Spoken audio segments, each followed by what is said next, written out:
Ano yung hiling mo para sa mga sektor ng PWD na patuloy na naglilingkod para sa bayan?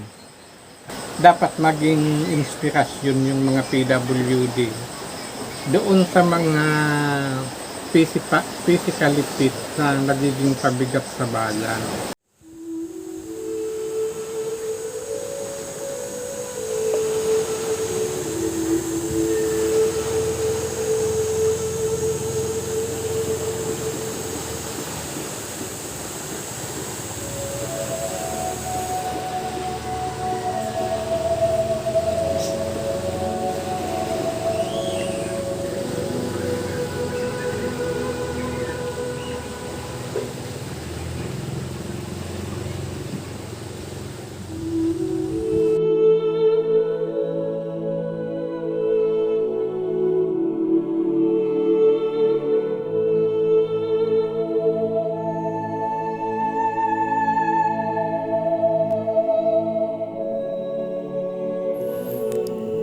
Sabi nila, hindi madali ang maging politiko at magbigay ng serbisyo publiko.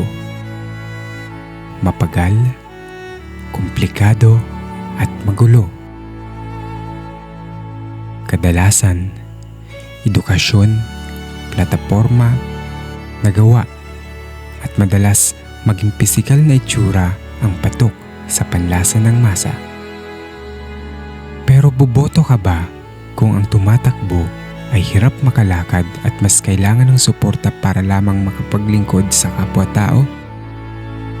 O pipiliin mo ang mas makwartang kandidato na magbibigay ng kahit na ano para lamang maluklok sa pwesto kapalit ng iyong boto?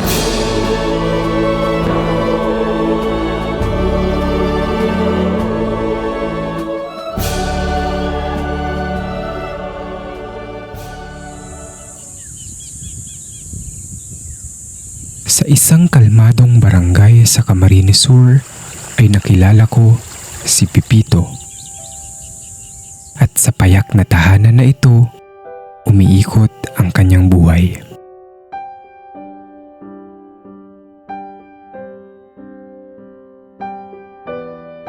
May lutuan, mesa, at upuang mahaba. At may papag pa nga kung saan naman siya nahihiga.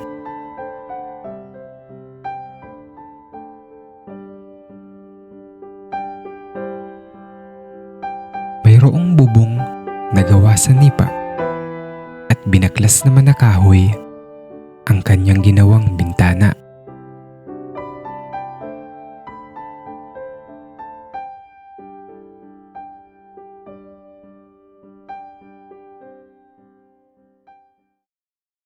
Sa labas naman ng bahay ay ang malulusog niyang halaman na kung saan ay kanyang ginagawang libangan.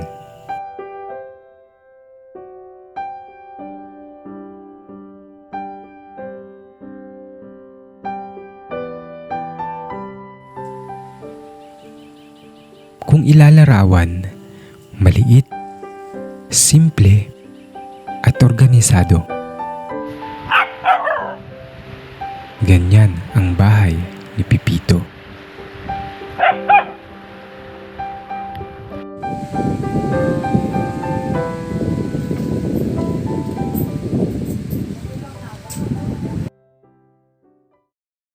Pero hindi mo aakalain na sa kabila ng mga palakaibigang ngiti ay mayroon pala siyang itinatagong bighatit pagdadalamhati. Kwento niya ay nakatungtong naman siya bilang second year college noon sa kursong BS Education, major in English. Yun nga lang ay tinamaan siya ng polio. At dahil kulang sa kakayahang pinansyal, ay hindi ito agarang nagamot. Noong September, year 2000, nagkaroon ako ng lagnat. Sobrang init ng katawan ko. Tapos dinala ako sa doktor. Ang sabi ng doktor, di naman siya direktang nagsabi ng polio. Pero yung nang una kong doktor na Sabi niya, Diyos na lang ang makapagsasabi kung gagaling ako. Hindi na ako na nakakatayo. Tapos, after 3 days, na-confine ako sa hospital. Na-assign sa akin yung internal medicine. Sabi niya sa akin, bumagsak yung potassium sa dugo. Pero hindi naman ako gumaling ng mga niresitang gamot. After 6 months, gawa ng sobrang kahirapan. After 6 months na ako nakabalik uli sa doktor. Bali, 3 doktor yun. Sabi niya sa akin, polio ito. Tapos, hindi ako mapakali. Naghanap ako ng iba pang doktor. Naghanap ako ng orto. Tapos, nakita ko sa mother ko ng magaling na orto, si Dr. Reyes. Sabi niya, polio ito. Yun ang second opinion. So, naniwala na ako. Pero, hindi pa rin, sabi ko, baka pwede pang third opinion. Naghanap pa uli ako ng isa pang doktor. Yun din ang sabi. Kaya, tumigil na ako sa pagpapagamot.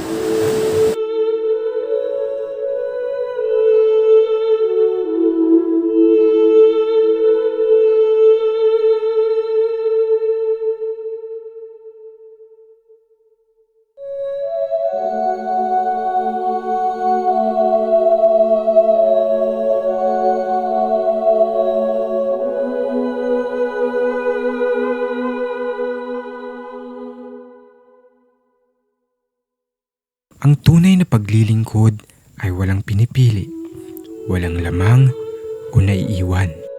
Kadalasan, nakakalimutan ng sarili para sa iba, pero sa sitwasyong kritikal, bayan pa rin ba o pamilya?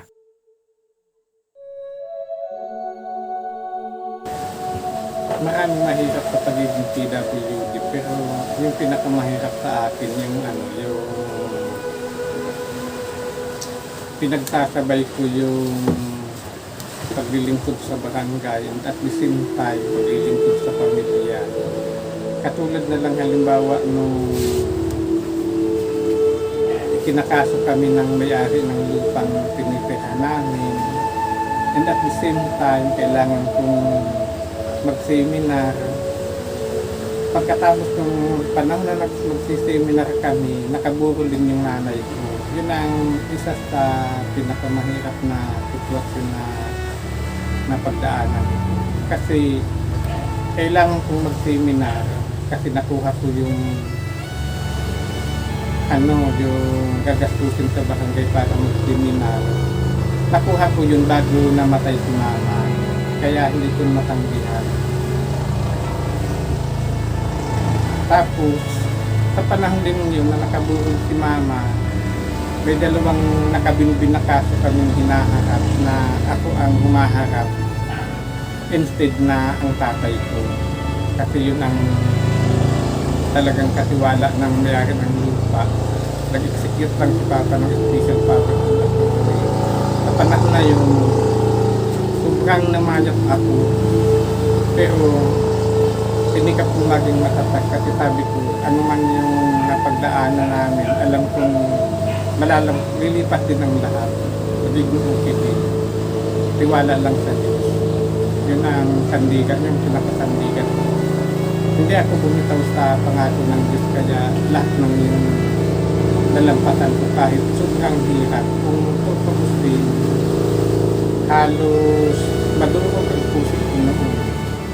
Kasi after nung malibing si mama, si Papa naman yung nagkakasakit. Pero sabi ko, pagpapatuloy pang buhay despite ng kapansanan ko, despite ng mga nangyayari sa akin. Sige lang, basta lang mabuhay.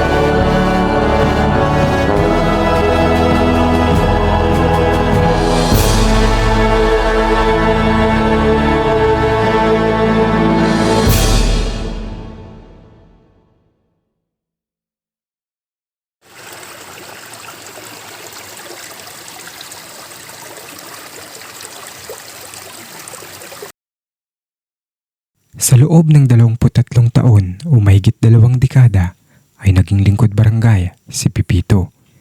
Dahil malayo ang kanyang bahay sa mismong sentro ng barangay, ay obligado siyang umarkila ng bangkang dimotor o di kaya hila ng kalabaw gamit ang tinatawag na pamaba. Isa sa pinaka-challenge ko sa bilang barangay official at ang pagkakaroon dahil sa may kapansanan na ako ay yung pag nag-duty ako o ma-attend ng session during stormy weather kasi malayo kami sa barangay proper. Pag napunta ako ng barangay, nasakay ako ng bangka. So, sobrang napakahirap. Pero yung station at duty, hindi ko pinalalampas. Pumupunta talaga ako dun pag kailangan. Kasi yun ang trabaho ko na dapat kong gampanan. Buwis buhay din kapag malakas ang alon.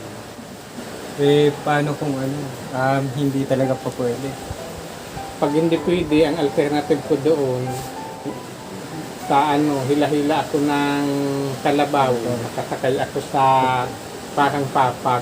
Dito sabi ko lang tawag doon, pababa. O diyan ako nakasakay. Kasi may mga kailangan mong umattend ng session kasi punishable yun kapag hindi ka naka-attend ng session. Dapat kung hindi ka makaka-attend, may sapat na dahilan sa ilalim ng batas kung paano ka papayagan na hindi dumalo sa session. Ano po yung iba't ibang klase ng corruption para sa iyo? Maraming pa ang korupsyon. Halimbawa, yung mga empleyado opisyal ng gobyerno, dapat nagtatrabaho sila ng maayos, pero instead na magtrabaho ng maayos, nagpapa-banding-banding lang, nagsisigulaki sila. Kinukuha nila yung sahod nila, yun, corruption yun, kasi hindi nila pinagpapaguran yung sahod na kinukuha nila. Batay sa datos ng isang news agency noong 2024, pang-apat ang Pilipinas sa pinakakorap na bansa sa Southeast Asia at base sa Corruption Perception Index or CPI report noong 2023, ang Pilipinas ay nakakuha ng score na 34 out of 100 sa pamantayan na 0 bilang highly corrupt at 100 naman para sabihing very clean. Ito ay mababa sa global average na 43 ngunit bahagyang gumanda mula sa score na 33 noong 2022.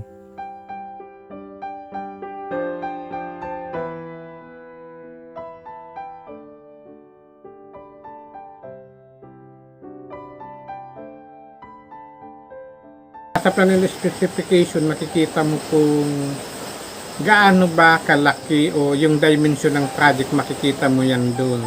Kapag lumiit yung project, gustong sabihin, lumiit yung gasto nila. Pero ang kukunin nilang bayad doon, yung nakaprogram doon sa malaking project na hindi tugma doon sa plan and specification. Marami ang nagsasabi na sa unang halalan ng ating kasaysayan, naganap ang primerong dayaan. Pero marami rin ang nagsasabi sa kasalukuyan, sa ilang dekada o taong nakaraan, na ito pa rin ang kalakaran. Kaya di ko maiwasan na maitanong sa aking sarili, totoo kaya ang kasabihan na kung ano ang puno ay siya rin ang bunga?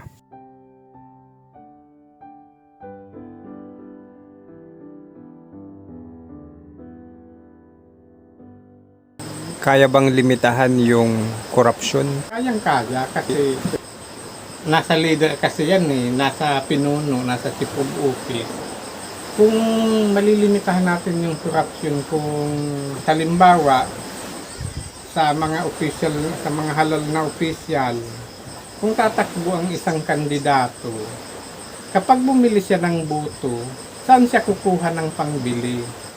Siyempre, doon yung kukunin sa mga proyektong na kukuha nila. Let's say, bagang isang proyekto is 1 million, 30% lang yung napunta o 60. Minsan nga, halos 30% lang talagang napupunta sa actual na pundo, sa project. Yung natitirang porsyento, yun ang pinaghahati-hatian ng mga signatories ng proyekto. Para sa gayon, makapag-ipon sila lang sa susunod na eleksyon, may magagastos sila sa mga butante. Kaya dapat yung mga butante, hindi talaga sila dapat humihingi sa mga kandidato kasi mas nalulugmok yung sambayanan kung magpapatuloy yung ganyang kalakaran. Kung totoong mapait ang ugat ng ating kasaysayan, ay sana lang na huwag tayong manatiling nakabaon dito. Kung mayroon mang depekto sa mga naging bunga nito, ay sana matutunan natin na magtanim ng pagbabago. Dahil para sa mga katulad ni Pepito, hirap at pagalman sa paglalakad, ngunit pinipili ang magpatuloy para may pagbabago sa ating bukas.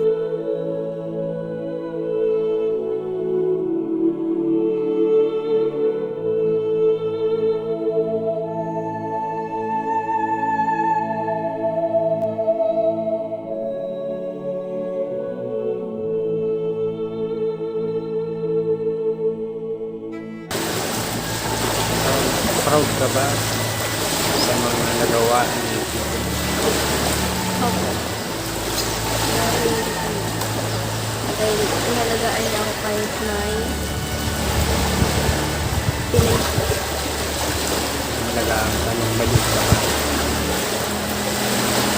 Magaling ba si Pito mo as bilang barangay kagawad? Napakagaling Bakit? kasi ginawa niya.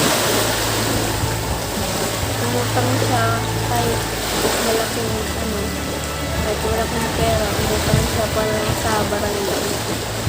Ginagamit niya yung inutang niya para sa barangay. Opo, para mapaganda. Para mapaganda yung barangay.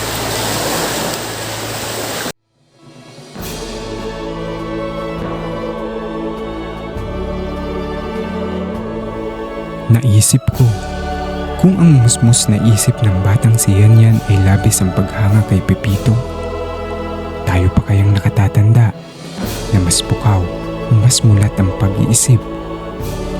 Dahil kung naiintindihan niya ang salitang sakripisyo, bakit hindi natin gawing ehemplo si Pepito?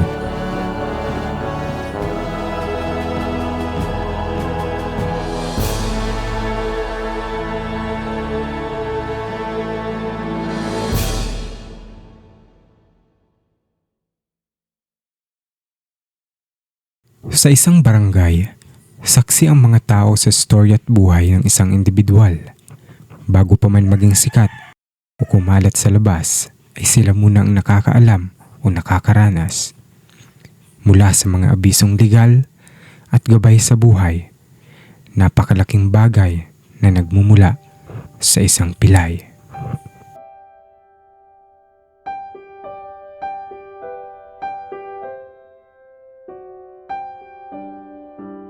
Kabisto ko si Pito, matinabang na tao, mabuto, maray makiiba sa kapwa, saka karong tao na pag sa ringan niya, haday ko mabibig ko sa iya.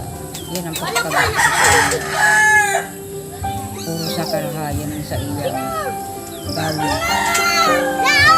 Mahili magtamang, mahili rin yan. Daw anong mo sa iya, basta kaya niya. Matabang. Ano lang ano ko sa iya.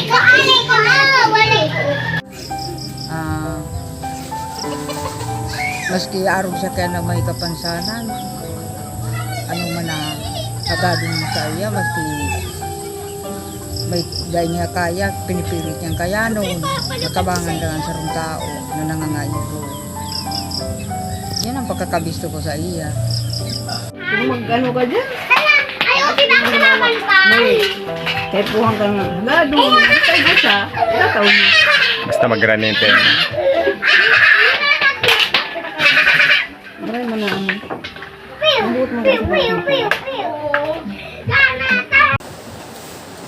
siguro dahil sa nakikita ko yung kung ano talaga yung mga kailangan ng community na maibigay sa kanila. Kaya patuloy ang ginagawa kong pagtulong. Halimbawa, yung mga halimbawa ngayon hindi na ako nakaupo. Yung mga hindi ko nagawa, yung mga planong hindi nangyari nung nakaupo ako, ipinaalam ko yun sa mga nakaupo para magawa ulit, para mapakinabangan ng community. Kasi may mga constituents pa rin na kahit hindi ako nakaupo, lumalapit sila sa akin, nagtatanong kung anong dapat nilang gawin sa sitwasyon na kinakaharap nila. So nagbibigay ako sa kanila ng advice kung anong gagawin, saan dapat pumunta, anong sasabihin. Binibigay ko yun sa kanila, hindi ko ipinagkakait. Kasi kung nabaliktad naman ang sitwasyon, na ako ang may alam, madali din ako makakuha ng tulong.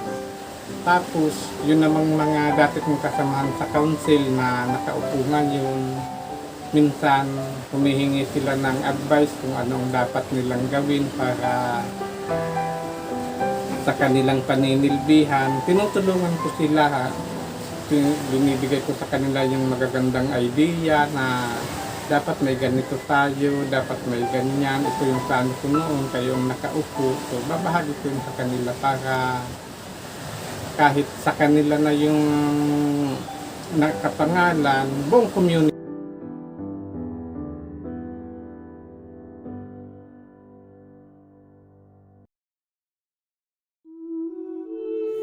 Kung lahat ng persepsyon at motibo ay kagaya ni Pepito, magkaroon na kaya ng pagbabago sa pobre nating mundo?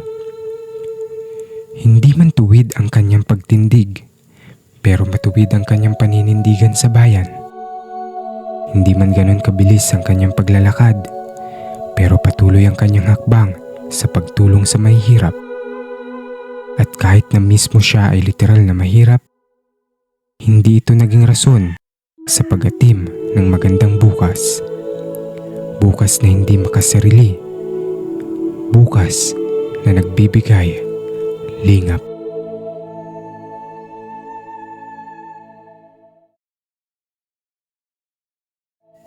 Walang ipinanganak na perpekto.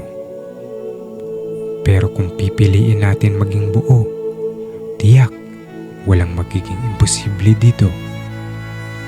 Dahil kung kabutihan at malinis na intensyon ang hangad natin sa bayan, Diyos na ang bahala para tayo ay gabayan.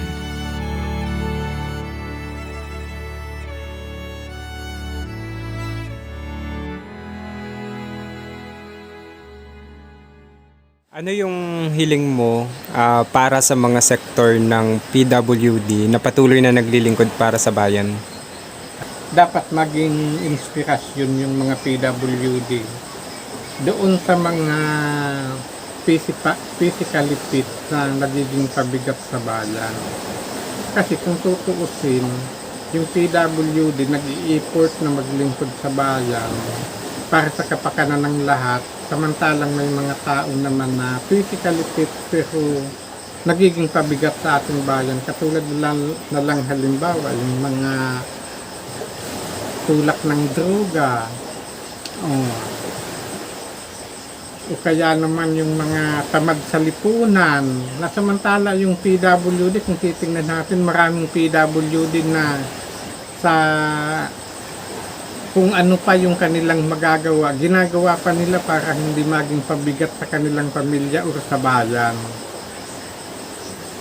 Kaya dapat maging inspirasyon ng bawat mamamayan. Dapat yung mga taong tamad, yung mga pabigat sa ating bayan, dapat tulakan nila na yung PWD nga gumagawa ng paraan para makapaglingkod, tapos sila magpapabanjing-banjing lang.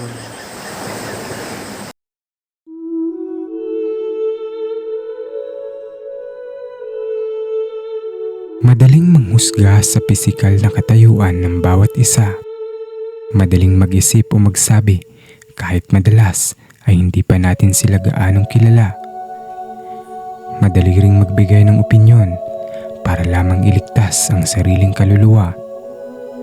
Ngunit hindi madali ang may kabiyadian, lalo't kung maghahatid ng serbisyo para mapabuti ang ating kalagayan. At ano nga kaya ang nagawa natin para sa kanila? Ang manatiling balisa o kusang kikilos at gagawa para sa kinabukasan ng mga bata. Mga batang pag-asa ng ating bansa.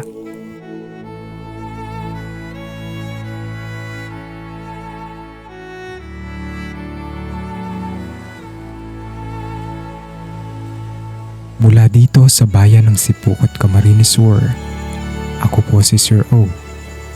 At ito ang aking dokumentaryo.